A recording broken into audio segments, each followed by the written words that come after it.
నమస్కారం. పెళ్ళా న్యూస్కి స్వాగతం. ముందుగా ముఖ్యాంశాలు. Rotary club of greater Vinukonda ఆధ్వర్యంలో టీచర్లకు సన్మానం. విశ్వకర్మ విగ్రహం రాష్ట్ర రాజధానిలో ఏర్పాటు చేయాలి.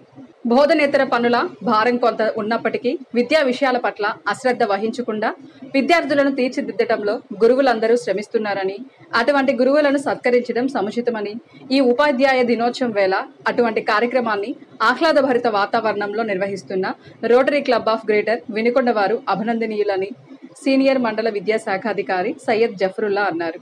స్థానిక జాషువా కళా ప్రాంగణంలో rotary club of greater Vinukonda ఆధ్వర్యంలో ఉపాధ్యాయ దినోత్సవం సందర్భంగా నిర్వహించబడిన గురువుల సత్కార సభలో ఆయన ముఖ్య అతిథిగా పాల్గొని ప్రసంగించారు. రోటరీ క్లబ్ అధ్యక్షులు ఏరువ వెంకట నారాయణ అధ్యక్షతన జరిగిన సభలో 13 మంది ఉపాధ్యాయులను ఘనంగా సన్మానించారు. సభకు మరో ముఖ్య అతిథిగా హాజరైన municipal chairman councillor Shaik Shakeela మాట్లాడుతూ, మనిషి ఉన్నతంగా ఎదగడంలో గురువు పాత్ర ప్రముఖమని, అటువంటి గురువులు ఎందరో తాను ఈ స్థితికి చేరుకోవడంలో మార్గదర్శకులు అయ్యారని అన్నారు. సభలో నియోజకవర్గంలోని వివిధ పాఠశాలలకు సంబంధించిన 13 ఉపాధ్యాయులను ఘనంగా సత్కరించారు. స్థానిక జీవాలయం ఇంగ్లీష్ మీడియం నందు గురు పూజోత్సవ వేడుకలు ఘనంగా నిర్వహించారు. ఈ సందర్భంగా నిర్వహించిన కార్యక్రమానికి రెవరెండ్ ఫాదర్ ప్రసాద్ ముఖ్య అతిథిగా హాజరై వేడుకలను ప్రారంభించారు. ఈ సందర్భంగా పాఠశాల ప్రధానోపాధ్యాయులు బాల సౌరయ్య మాట్లాడుతూ, మన దేశ 2వ రాష్ట్రపతి సర్ రాధాకృష్ణన్ పుట్టినరోజు 1888 సెప్టెంబర్ 5న ఉపాధ్యాయ దినోత్సవంగా 1962 నుండి జరుపుకుంటున్నామని, ఉపాధ్యాయులు విద్యార్థులను విద్య నైతిక విలువలు చెప్పి మంచి పౌరులుగా తీర్చిదిద్దుతున్నామన్నారు. రాధాకృష్ణన్ ఒక తత్వవేత్త, రాష్ట్రపతిగా మన దేశానికి వన్నె తెచ్చిన ఘనత వారిదన్నారు. ప్రతి సంవత్సరం సెప్టెంబర్ 5న ఉపాధ్యాయుల దినోత్సవం జరుపుకుంటారు. సర్వేపల్లి రాధాకృష్ణన్ పుట్టినరోజు సందర్భంగా 1962 నుండి ఈ వేడుకలు జరుపుకుంటారు. మాతృదేవో భవ, పితృదేవో భవ, ఆచార్య దేవో భవ అన్నారు పెద్దలు. కనిపించే దైవాలలో తల్లిదండ్రి తరువాత స్థానం గురువుకి కల్పించడం జరిగింది. అజ్ఞానాంధకారంలో జన్మించిన శిశువు తన స్పర్శతో ధైర్యాన్నిచ్చే తల్లి మొదటి దైవం. తప్పటడుగులు వేస్తున్న శిశువు వేలు పట్టి సక్రమమైన దారిలో నడిపే తండ్రి 2వ దైవం. మానసిక పరిపక్వత చెందిన తరువాత విరాటుడు శిశువు తన జీవితం సఫలీకృతం అయ్యే విధంగా తీర్చిదిద్దు గురువులు 3వ దైవం. గురువులు మనకు బోధించడమే కాదు, భేద మంచి మార్గం, భేద చెడు వంటి విషయాలను చెప్పి సమాజంలో మంచి వ్యక్తులుగా మార్చడానికి ప్రయత్నిస్తున్నారు. Thank you.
taught us to smile. You taught us to give and the right way to live. Can never thank you enough for being what you were and making us what we are. Gurave Namaha. Viksit భారత్లో భాగంగా AP BJP అధ్యక్షులు మాధవ్ ఆధ్వర్యంలో BJP రాష్ట్ర కార్యాలయం విజయవాడలో విశ్వకర్మ జయంతి విశ్వ బ్రాహ్మణులతో సన్నాహ సమావేశం నిర్వహించారు. విశ్వకర్మలు దేశ నిర్మాణ సారథులు, కర్మయజ్ఞం శ్రమజీవుల ఆరాధ్యము అని విశ్వకర్మ విగ్రహం రాష్ట్ర రాజధానిలో 100 అడుగులతో నిర్మాణం పూర్తి చేసి జయంతులుగా ఘనంగా నిర్వహించాలని నిర్ణయించారు. కార్యక్రమం అనంతరం కార్యక్రమానికి ముఖ్య అతిథులుగా విచ్చేసిన కేంద్ర నాయకులు డీకే అరుణ్తో పాటు బీజేపీ రాష్ట్ర అధ్యక్షుడు, జిల్లా నాయకులు, పల్నాడు జిల్లా బీజేపీ కార్యదర్శి కట్టా సుబ్బారావు దుశ్శాల్వాలతో సత్కరించారు. వాటిని ముందుకు తీసుకెళ్తాం. ఆ విధంగా చేసే క్రమంలో మా రొంగలి గోపి శ్రీనివాస్ గారు ఉన్నారు. మనం విశ్వకర్మ సంబంధించిన జయంతి పెద్ద ఎత్తున చేయాలని చెప్పారు. మా చిన్నప్పటి నుంచి మాకు విశ్వకర్మ జయంతి చేసుకునే అలవాటు. ఎలాగంటే విశాఖపట్నంలో పబ్లిక్ సెక్టర్ కంపెనీస్ అన్ని పబ్లిక్ సెక్టర్ కంపెనీస్ చేసేవారు. మా నాన్నగారు ఒక కార్మిక నాయకుడు, 42 కార్మిక శాఖల్లో పనిచేసేవారు. ప్రతి విశ్వకర్మ జయంతికి మాకు ఏంటంటే తప్పనిసరిగా వెళ్ళేవాడు. టీడీపీ కానీ హెచ్పీసీలు కానీ పెద్ద ఎత్తున చేసేవాడు. అలాగే జయంతితో పాటు అక్కడ భోజనాలు, యజ్ఞాలు, ఈ విధంగా విశ్వకర్మతో మాకు ఆ విధమైన అనుబంధం. అయితే దురదృష్టం ఏమైపోయిందంటే మనకి అందుకున్న అంశాలన్నింటినీ కూడా మర్చిపోయిన జాతి లేదంటే భారత. ఆ విధంగా మన జాతికి మూల స్తంభమైన విశ్వకర్మ యొక్క జయంతి మనం పక్కన పెట్టి ఎక్కడో విప్లవం జరిగింది, ఎక్కడో పోరాటం జరిగిందని చెప్పి ఆ పోరాటం ఏదో మనందరినీ కూడా ముక్తి మార్గం అనే భావంతో కమ్యూనిస్టులు ముఖ్యంగా ఏదైతే దమ్మున్నటువంటి ప్రధానమంత్రి నరేంద్ర మోడీ గారు మన బీసీ ప్రధానమంత్రి ఆ రోజు ఆర్టికల్ 340 డాక్టర్ బాబాసాహెబ్ అంబేద్కర్ గారు ఏదైతే రాశాడో ఆర్టికల్ 340 ఏ కులం ఎంతమంది ఉంటే అంతమంది చట్టసభలో ఉండాలో అది మీ హయాంలో చూడాలి. మేము కూడా వచ్చి అధ్యక్ష ఆడాలని చెప్పి మేము కూడా ముందుకు వస్తాం. మీతో పడ్డని కోరుకుంటూ ఈ రోజు ఈ సమావేశం ఏర్పాటు చేసినందుకు భారతీయ జనతా పార్టీకి ప్రత్యేక ధన్యవాదాలు తెలియజేస్తా ఉన్నాం.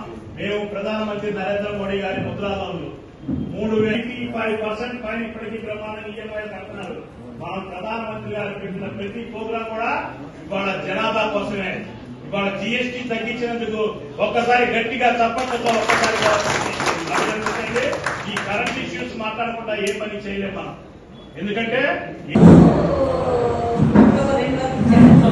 ఈరోజు సెప్టెంబర్ 5 గురు పూజోత్సవము.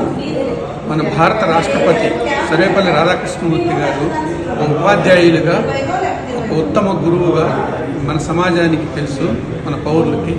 వారిని గుర్తు చేసుకుంటూ మన భారత ప్రభుత్వం అప్పట్లోనే గురు పూజోత్సవంగా ప్రకటించింది. వారిని స్మరించుకుంటూ గురువులు ఏమి కోరుకోరు, వారి యొక్క శిష్యులు అభివృద్ధిని మాత్రమే గురుదక్షిణగా కోరుకుంటారు. అందుకని మన భారతీయ సనాతన సంస్కృతిలో గురు వ్యవస్థకి, ఋషి సంస్కృతి ఉన్న గొప్పతనం దేనికి లేదు. వారిని మరీ స్మరించుకుంటూ గురువులందరికీ ప్రత్యేక శుభాభినందనలు తెలియజేస్తూ మీ కట్టా సుబ్బారావు, భారతీయ జనతా పార్టీ ప్రధాన కార్యదర్శి, పల్నాడు జిల్లా. జాతీయ గురు పూజ దినోత్సవం విశ్వసాయి జూనియర్ కళాశాల విద్యార్థులు కారంపూడి రోడ్డు నందు గల బ్రహ్మనాయుడు కన్వెన్షన్ హాల్లో నిర్వహించడం జరిగింది. ఈ కార్యక్రమంలో భాగంగా కళాశాల అధ్యాపకులను, secretary and correspondent doctor Edavalli Srinivasa శర్మను, ప్రిన్సిపల్ వల్లి పావనిని సత్కరించడం జరిగింది. కార్యక్రమానికి ముఖ్య అతిథిగా మాజీ శాసనసభ్యులు, ప్రస్తుత GDCC bank chairman Makkani Mallikarjunarao, Andhra Pradesh Brahmana corporation director doctor PV Suresh Babu, Janasena జిల్లా అధ్యక్షులు నిశంకర శ్రీనివాసరావు, శివశక్తి లీలా అంజన్ ఫౌండేషన్ మేనేజర్ గాలి రమణారావులతో పాటు వినుకొండపుర ప్రముఖులు, విద్యార్థులు, తల్లిదండ్రులు, విద్యార్థులు పాల్గొన్నారు. ఈ సందర్భంగా కళాశాల డైరెక్టర్ డాక్టర్ ఎడవల్లి శ్రీనివాస శర్మ మాట్లాడుతూ ఉపాధ్యాయులే సమాజ నిర్మాతలని, సృష్టిలో ఉన్నతిలోని ఉపాధ్యాయుల విజయం కనిపిస్తుందని, మా కళాశాల విద్యార్థులు జాతీయ స్థాయి, రాష్ట్ర స్థాయి ర్యాంకులు, మార్కులు సాధించడంలో మా అధ్యాపకులు సమైక్య కృషి చేశారని, ఈ విజయానికి వీరందరి సమైక్య కృషితోనే సాధించడం జరిగిందన్నారు. ఇంతటితో వెన్లా న్యూస్ సమాప్తం. తిరిగి రేపటి వెన్లా న్యూస్ లో కలుసుకుందాం. నమస్కారం.